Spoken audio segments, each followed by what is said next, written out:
All right, here we go. Welcome back, everyone, to another episode of the world famous Prospect Avenue podcast. I am your host, Kris Baker, here in the bunker in lovely Hamburg, New York. Midweek edition of Prospect Avenue. It is presently Wednesday evening, December 13th, 2023. Happy holidays. Happy World Junior Championship season to you all. Not a ton of non-World Junior action to discuss this week. Seems like a really good opportunity to properly tee up the 2024 World Junior Championship, which will begin December 26th, the day after Christmas, in Gothenburg, Sweden, home of the Frölunda Hockey Club of the Swedish Hockey League. Before we dive in, if you could please do me a favor, hit the like button. Subscribe to the channel if you haven't already. And in the comment section below, like to get the comment activity going on these videos. Last week, I asked you what you wanted for Christmas this year. This week, I'd like you to tell me what your favorite Christmas gift was as a kid. I love going through the answers. Last week, people were telling me that they wanted a defensive back for the Buffalo Bills. Some people were telling me that they wanted steady goaltending for the Sabres. This week, I want to know what your favorite gift was as a kid. For me, there's a couple that stand out. I was really into the Wrestling Superstars action figures when I was a kid. One year, I pulled down like 3 or 4 of them for Christmas. I remember getting Rowdy Roddy Piper, King Kong Bundy, and the one that was really hard to find that I remember scoring under the tree that year was Adrian Adonis. That was not an easy one to find. I was really impressed that Santa Claus was able to get me that one. And then there's another gift that's kind of silly. I mean, it's kind of functional, practical, but I was living with my father in this apartment and I was sleeping in the basement and I was always freezing down there. And my father, he was cool. I mean, he wasn't always on top of everything. Like he thought Doritos and Pepsi was like peak nutrition, but he showed me that he cared for my well-being and he got me an electric blanket. And to this day, I'm just grateful because I was that cold as a kid. And I just remember getting that electric blanket and plugging that thing in and just being toasty, man. And I was just really impressed with old Larry that year. And that's a gift. I was thinking about it today. It stuck with me. That was like, 35 years ago, probably, that I got that present. And I just still remember it. It's like, I remember it fondly. So at any rate, tell me in the comment section below what your favorite Christmas gift was as a kid. And enough goofing off. Let's get right to it.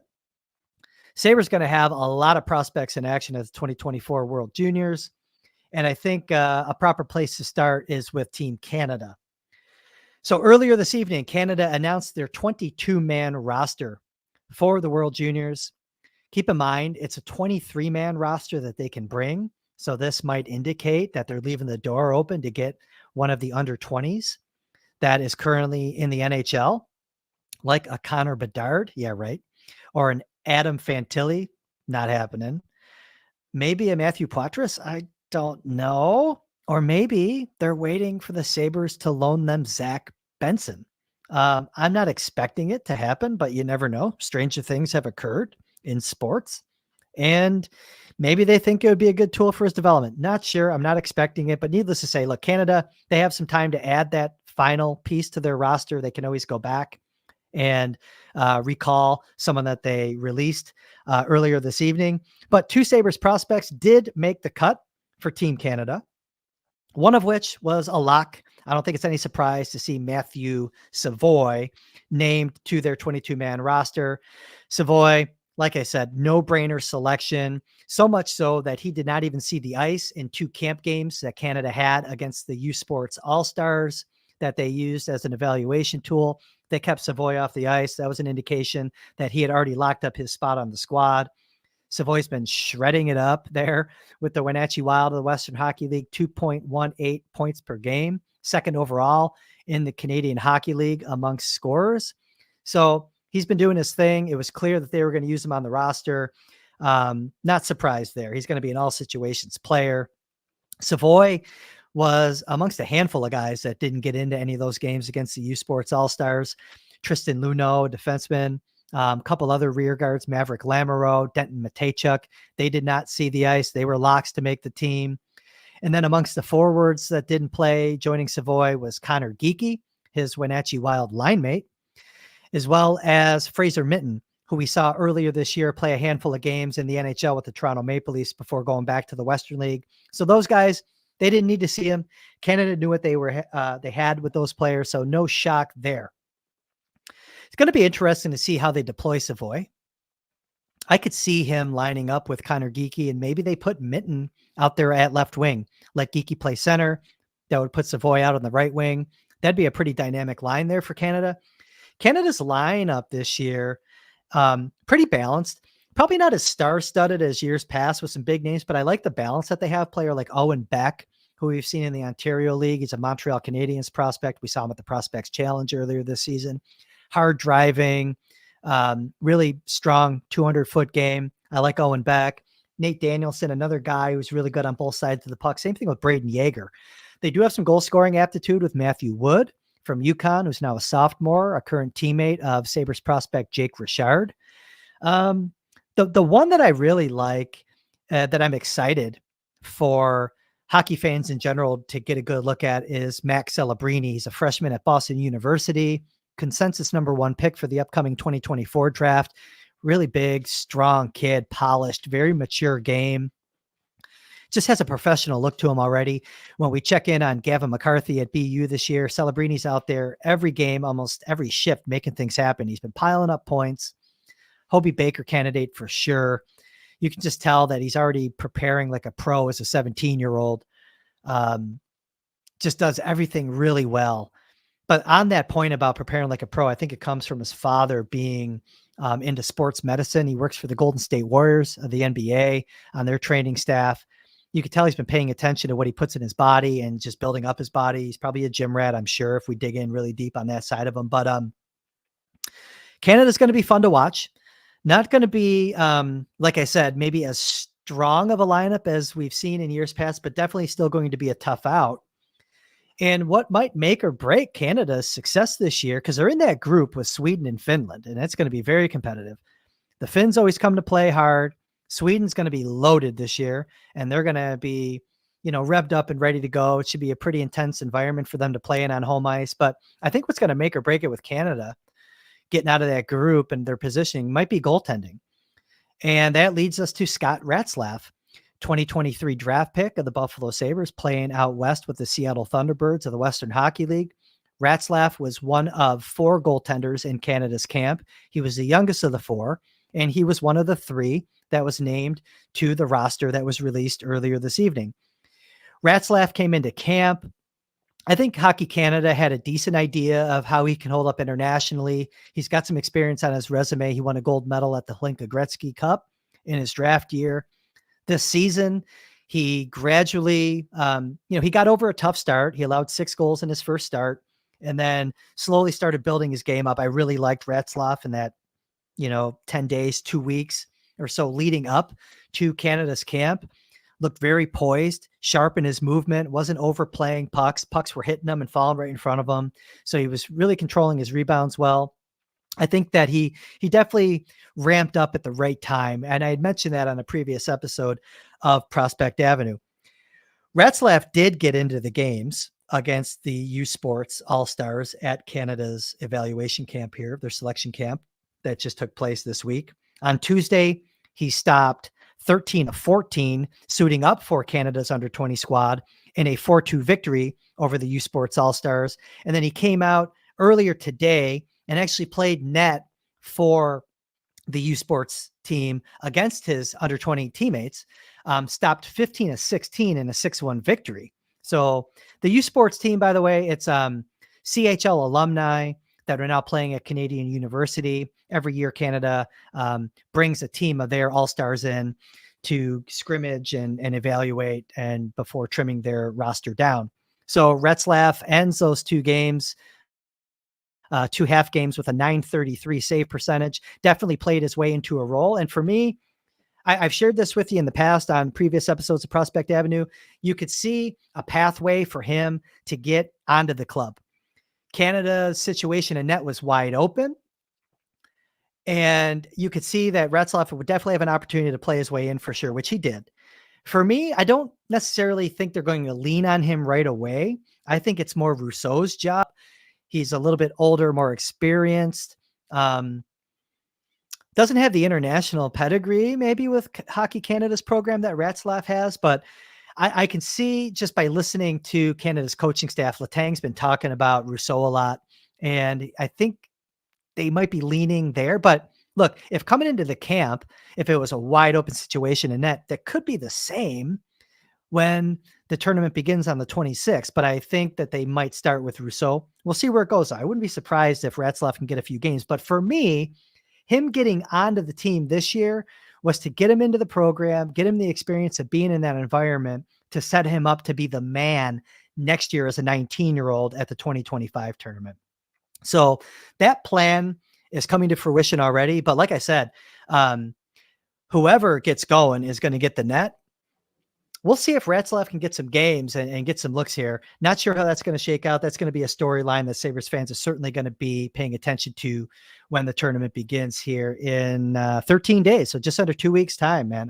I'm excited. It's a fun time of year.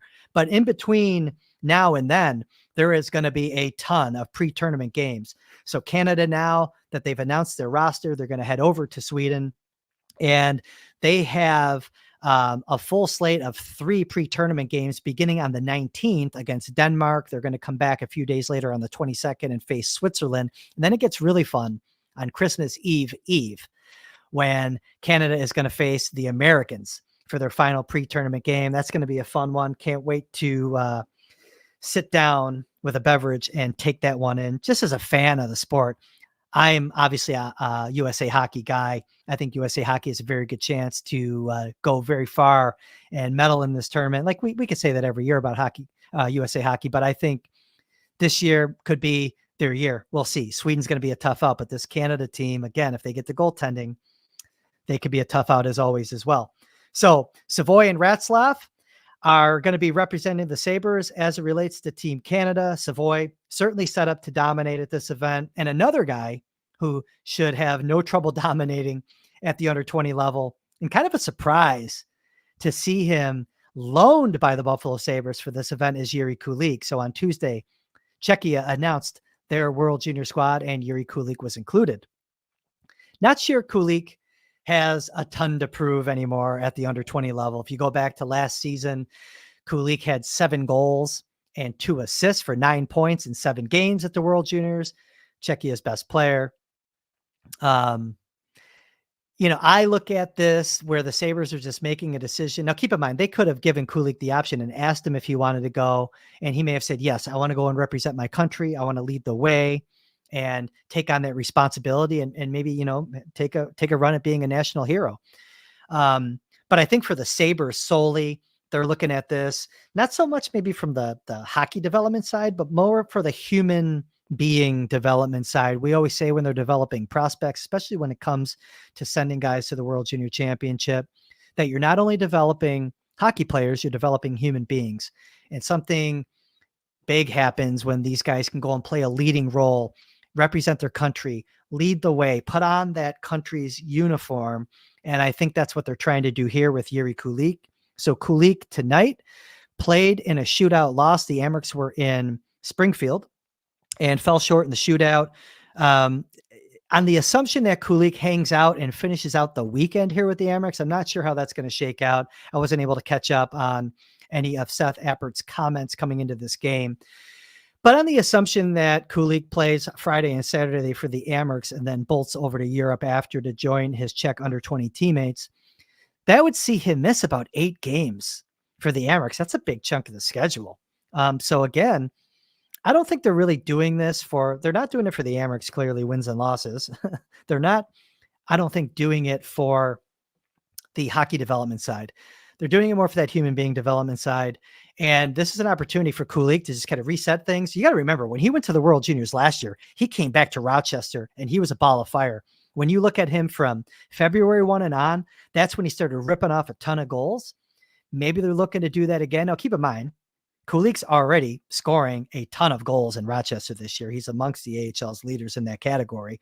So, I mean, how much more can he score? Well, we might find out if history repeats itself. But it looks like the Czechs are going to be able to get the band back together. If you recall last season, Kulik was on that line with Matthias Shapovalov, who's a Vegas Golden Knights second rounder from the 2022 draft, currently plays for the Saginaw Spirit. Saginaw is going to be hosting the Memorial Cup this year. And Edward Shala, who plays for the Barrie Colts right now. He was drafted 20th overall, by the Seattle Kraken at the 2023 draft. So Kulik, Shapovalov, and Shala, they were aligned last year. Going to get the band back together again this year. They're going to be the engine for that Czech squad if they're going to compete at this year's World Junior Championship. Kulik, though, no doubt, going to be playing a huge part. Again, 7 goals in 7 games last year was plus 10. Connor Bedard had 9 goals last year. We all know how crazy Connor Bedard was at the 2023 World Juniors. Kulik was tied for second in goals last year with 7, tied with Dylan Guenther and Logan Cooley. So we'll see what happens. The Czechs have 2 pre-tourney games. They're going to play on the 19th against Latvia, and then they're going to be back on the 21st against Finland. I would certainly expect Kulik to play in that game against the Finns. Not sure if we're going to see him against Latvia, but we'll be watching either way. Really excited to watch Kulik dominate. Be great to see him in Rochester, but if he's not going to be playing for the Amerks, he's not up with Buffalo. No better place, obviously, than the World Junior Championship. So we talked about Savoie going to play a prominent role for Canada, no doubt. Kulik certainly going to lead the way for the Czechs. 2 other players for the host country, I think, are going to play prominent roles as well. And that's Noah Ostlund and Anton Wahlberg. Sweden, about a week ago, announced their final roster. They're not making any cuts. And Ostlund, as expected, currently penciled in to be the first-line centerman. He had a goal and 3 assists last year at the 2023 World Juniors. He's set up to have a very big tournament this year for the Swedes. Again, I think he's probably going to play in a line with Jonathan Lekkerimäki, who's currently leading all under 20 scores with Örebro in the Swedish Hockey League. He's having a really good season. He, of course, was a line mate of Ostlund at the under 18s, as well as with Djurgården's under 20 program. And I think their former line mate from the under 18s, as well as another Djurgården product, Liam Ogren, who is a Minnesota Wild draft pick. I would be surprised if they put Ogren, Ostlund, and Lekkerimäki back together as a line. There's a lot of chemistry there. They've done well internationally together. I wouldn't be shocked if they did that, but if they didn't put Ogren up there with Lekkerimäki and Ostlund, I could see Anton Wahlberg maybe sneaking his way up on that top line. We saw last month at the under 25 nations event that Wahlberg played with Ostlund and Lekkerimäki. Ogren wasn't there, of course. He was still working his way back from injury before he started getting reinserted into the lineup for Färjestad. But it's possible that Wahlberg gets up there. You know, we'll see, I guess, how it shakes out. I want to go back to Ostlund real quick, though. I mentioned this on Sabres Live this week. I was on with Duffer and Marty on Tuesday. We were just talking a little bit about kind of what we're talking about right now, what to expect from the World Juniors. We're going a little more in depth here on this podcast, of course. And I had mentioned that I had cut up Ostlund's last full game before getting injured, which is actually an important point, by the way. Ostlund hasn't played a game since mid-November. He got hurt in a game against Linköping. It turned out to be a concussion. So he's almost a month. It's been about a month since he's last been on the ice. And it was a good sign to see Sweden put him on the roster. That's a sign, you know, that's an indicator that they're expecting him to be healthy and ready to go for the tournament. Sweden opened their camp today. Haven't seen any reports on if Ostlund was on the ice. I'll be looking for news on that, and I'll certainly report it on Twitter or next time we're together here on Prospect Avenue. But what I was trying to get at there was I cut up Ostlund's last full game that he played. Mid-November, right before the injury. He had, I think, 2 shots on goal in that game. Didn't score any points, but he was so impressive. I'm going to share that video, the full shift video of that game. He played about 15 and a half minutes or so in that game. He was so good off the puck. His puck control, though, when he did have it, was excellent as always. His passing was crisp, sharp. Decision-making was fast, but I was really, really impressed with his defensive zone play. He supports his defenseman deep. He just embraces the 200-foot game. He embraces playing the center position. He's tying up guys in front of the net. He sticks to his checks. He knows who his man is. He knows when to get on him, when to get off him. His hockey sense on and off the puck is superb. He's really developing nicely away from the puck. I know people think he's a little bit smaller and he needs to get stronger. It's all true, but his effort is there. His smarts are there. Can't wait to share that video with you. It will be up on the YouTube channel. I gotta get everything set up. Hopefully maybe this weekend I'll have some time to do that. I just want to get everything positioned properly on the YouTube channel to put up full game clips of all the prospects. I have a bunch already in the bank that will slowly start to release there. And I think that's really going to help everybody understand what I'm telling you about Aslan. You'll see it with your own eyes. He's really impressive off the puck. But of course, man, when he has the puck, pace, playmaking, looks really good. He's going to have a big tournament. Certainly should rack up more than a goal and 3 assists that he had last year. Again, pending health. Got to make sure he's healthy and recovered fully from that concussion before they throw him out there. So I'll be looking to see if he's out there when Sweden begins their pre-tournament action on December 19th versus Switzerland. And then they're going to come back 2 days later on the 21st for a game against the Americans. That's going to be a big one. Pre-tournament, doesn't matter. The intensity is going to be there. Those are 2 teams that could very well meet for the gold medal in that first week of January. Real quick, though, on Wahlberg. So I've kind of mentioned that I could see Aslan with Lekkerimäki and Ogren. If not Ogren, maybe Wahlberg makes his way up there. But, again, if you go back to the usage for Wahlberg, both at the World Junior Summer Showcase in July and the Under 25 Nations event that was held in the Czech Republic in that second weekend, I guess it was, of November, it's clear that there's a top 6 role in the cards there for Wahlberg. And he played a little bit when he wasn't with Aslan. He played a little bit with Fabian Wagner, who's a Winnipeg Jets draft pick. But I could see Wahlberg with Philip Bistad and Otto Stenberg, and that would be a really good line. That would be a hard to play against line. Wahlberg's 6'3.5", almost 6'4", closing in at 200 pounds. Bistad's a very big centerman, rangy, super skilled. I mean, he's right there pushing Aslan for that number 1 spot. So I don't know. I could see Stenberg, Bistad, and Wahlberg being aligned. But again, just guessing. We're going to watch these pre-tournament games, and maybe we can squeeze another podcast in to fully report back to set full expectations. I think we're just going to scratch the surface tonight on what to expect. But right now we're guessing. We'll see some lines in action here in the pre-tournament action, and we will report that back here on Prospect Avenue. So again, those are 2 other guys that are going to play prominent roles for their country at the upcoming World Junior Championship. A couple other guys that are going to be there. Last week, talked a little bit about Michigan State freshman defenseman Maxim Strbak, who's going to go back and play for the Slovaks for a second year. Last year, Strbak had 3 assists in 5 games at the 2023 World Juniors. He was a +2 in that event, I believe. Again, they didn't get to that medal round, but they have higher hopes this year. We'll see how it goes. But either way, Strbak's going to be playing big minutes, going to be part of that leadership group. I think I mentioned last week, very well could wear the captain's C for Slovakia this year. 8 shots on goal last year in the tournament. So he, moderate offensive numbers at the junior level, the under 20 level. Been watching Strbak a lot this year with the Spartans.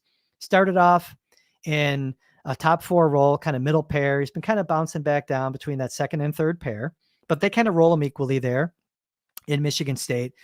And he's another one. I cut up one of his recent games, and I like his physicality. He uses his body to clear out the front of the net. He makes the checkers pay a price in the offensive zone for sure. He's on his man. He gets down to block shots. I like his rugged nature, but he's not like lumbering and rugged. He's polished with that physicality, if it makes sense. When he gets the puck, he's really quick to move it. He's not holding onto it very long. He's not skating it out of the zone. He wins it, and he gets it off his stick pretty quickly, and he moves up ice and supports the play with some simple offensive instincts. Gets low shots through from the point. But for me, his defense is excellent. He's a big guy, 6'2". I think he knows how strong he is. Looks big out there. Moves very well. I'm really excited to see him at the World Juniors this year. He was excellent last year for the Slovaks. We'll see how they do this year. But they're going to be in the group with the Americans. So we'll see how that goes. But I like Strbak's game quite a bit. Like I said, really excited to see him. He's going to play a big role, log major minutes for the Slovaks this year. Another defenseman that is Sabres property that has a very good chance of making the final cuts to represent his country at the tournament is Norwin Panocha. So he's one of 10 defensemen in camp with the Germans. Germany opened their camp on December 11th. It's going to run through the 18th. They have 28 total players in their camp. So they got to shave their roster down by 5 to get to the 23-man limit. I think Panocha has a pretty good chance to make the team. If you just look at his pedigree, I guess. He played under 18s and looked really good last year for Germany at the under 18s. That's really what popped him on the radar for the Sabres to be drafted as a 7th rounder. He was scheduled to play professionally in the DEL this year before electing to come over and play in the Q with Chicoutimi. You don't see a lot of guys from Germany that come over and play major junior in Canada not make their country's world junior team. So again, history tells us that Panocha has a good chance. He has some competition there. There are some other defensemen that are playing professionally in camp with him, but I do think he has the game and the experience in the German program to be amongst the 7 defensemen that they'll likely take to the tournament. So they're likely going to remove 3. I think Panocha is set up to be one of those guys, just given his mobility, his size, his reach. He hasn't scored a goal yet this year, but he has 10 or 11 assists this year. Should probably double check that with Chicoutimi. Getting a little bit of power play time. He was another guy, kind of like Strbak. He started as a top 4. He's kind of been bouncing around, getting regular minutes, not on a top pair by any means, but getting a little bit of looks at in all situations. And I think he has a good chance to be on Germany's roster when all is said and done. So like I said, they're already in camp. They have 2 pre-tournament games coming up against Switzerland this week on Thursday and Friday on the 14th and the 15th, 2 games against the Swiss. Then they're going to break camp out of Germany and go to Sweden and play 2 more pre-tournament games on the 19th against Norway. And then on the 22nd, they're going to match up with Strbak and the Slovaks before making their final cuts down to that 23-man roster. So a lot happening there with those guys. There is, like I said, a gaggle, I think is a term I'm using, of Sabres prospects that are going to be in action beginning on the 26th, the day after Christmas. One Sabres prospect that did not make his country's cut is a former 2nd rounder, and that's goaltender Topias Lanan. I know there's some disappointment out there. It's been a little bit of a tough go for Lanan since being drafted. He bounced around last year between a couple teams. Then if you go back at the end of last year, he got hurt with that. It was like, I think, a stress fracture in his heel, lower leg, ankle. So not a good situation. He was recovering all summer. It kept him off ice. If you recall, he wasn't on the ice for the Sabres at development camp. He wasn't with Team Finland at the World Junior Summer Showcase. He was rehabbing his injury when it reflared. It flared up again late September, I think it was, right before the season was supposed to begin. So he missed the under 25 nations event in Czechia last month. Been a tough go with the injuries. Him not making the team, partially performance related, but a lot of it is the injury. And look, I'm not here to tell anybody what to think. I know he was a 2nd round pick. When the Sabres selected him, they clearly wanted to build up more depth at the position. I think they had an inkling that Eric Portillo might not want to stay in the system. They had to get more depth going. And so they acted on it. They got a goalie that was coming off a really good under 18 with Finland right before being drafted. And look, when you're taking a European player, you got those 4 years. He's in his 2nd year right now, and he still has a lot of time to get it right. Ukko-Pekka Luukkonen's playing well right now in Buffalo. He wasn't lighting the world on fire professionally when he was over there before coming over to play in Sudbury and then in Rochester. So I know people are disappointed in Lanan, and look, I'm not giving up on him. I watched his game. So let's talk about what he's done actually, because he's played in 4 games since coming back from the injury. Came back mid-November, played 1 game with Uvescula's under 20 squad. Looked okay. Then they had the international break. JYP loaned him to QPA, their Mestis affiliate. So played 2 games in Finland's 2nd division, and you really saw his potential in those games. Didn't pick up the wins. He let in, I think, 9 goals total in those 2 games, but you saw the potential. He made some good saves. Came back up. I mentioned this last week, but just to repeat myself, went back up to JYP. They were going through a flu bug. They had a lot of injuries. It wasn't just Lanan that came up. They also brought up some guys from their under 20 squad. They didn't have a fully healthy team in front of them. It was a mess. He gets his first Liga start of the year against the best team in the league, Ilves Tampere. And it didn't go very well. He escaped the first period by letting in 1 goal, held firm in the second period until right in like the final 3-4 minutes. They scored 3 on him. They were all like uncontested chances right at his doorstep. One guy was wide open at the side of the net, got a pass, had a yawning net, put it past Lanan. I'm not going to hang the result on him there. So anyways, he let in 3 goals late in the second period, goes to the second intermission, comes out, and they get another goal, I think, on the power play, a little over 3 minutes in, and then he got the hook. So he played 43 minutes and didn't go very well. So again, partially performance-based. A lot of it was the injury, in my opinion. Just didn't have a lot of runway, didn't have a lot of action to give Finland's decision makers confidence that he has his game where it needs to be on that stage of the World Juniors. Now, if you go back earlier this season, I also mentioned in the European preview, I think it was, talking about Lanan, and look, this is a big year for Lanan still. He had to work his way up to get on that roster. Well, that didn't happen unless, look, there could be an injury in Finland's pre-tournament games. We don't know. Maybe he gets a call if one of the goalies goes down. They have 3. If they lose one, maybe they look to Lanan, not sure. But maybe not making the team is like a little bit of a wake-up call.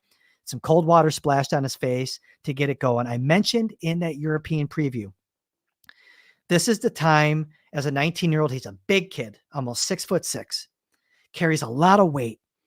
He has to start really dialing it in, taking everything a lot more seriously. Not saying that he hasn't been, but you really want to see him take everything seriously now. His fitness, his flexibility, getting proper sleep, paying attention to what he puts in his body, eating well, super important, all these things. You want to start seeing that be a big part of who he is as a human being now, if he's going to take his game to the next level here while he's still playing abroad before he comes over to hopefully Rochester. Again, we got some time. I think if the Sabres had their druthers, he would have been over here in Canadian juniors this year. He elected to stay back and get paid to play hockey. Never going to fault anyone to take that money to play professionally. I get it. Developmentally, I think it would have been easier for the Sabres to work with him if he was here in North America. Stayed back. It's not working out now. And look, he has to claw his way in to get playing time if he's going to stay in Jyväskylä with JYP in Liga. Veini Vehviläinen has that thing on lockdown as a number 1 goaltender right now. So I don't know if they're going to look to maybe at some point throw him more starts or get him more looks with QPA or maybe another Messis team. Not sure how that's going to go, but either way, got to get him some game action. He's got to start seeing more shots than he has this year to start getting his development back on track. But again, I know a lot of people are disappointed. I just know it's a longer road for goaltenders in general. He has 4 years to get it right.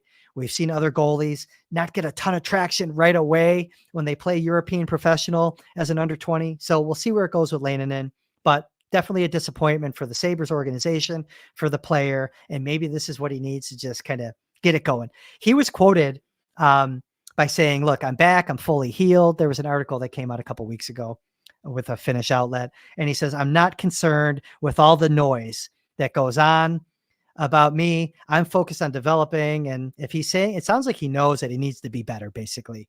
So now let's see if he can do it. Other than that, that's your World Junior rundown. Covered a lot of ground here in over 30 minutes.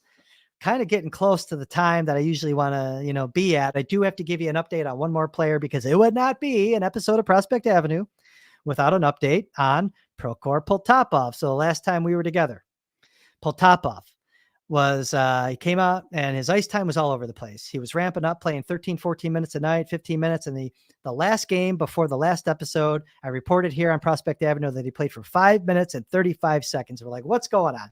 We knew that he was in this goal drought and he had a point drought.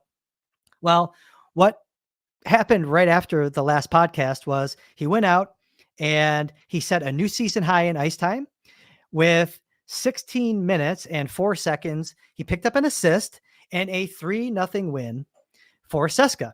So he ended that 17-game point drought.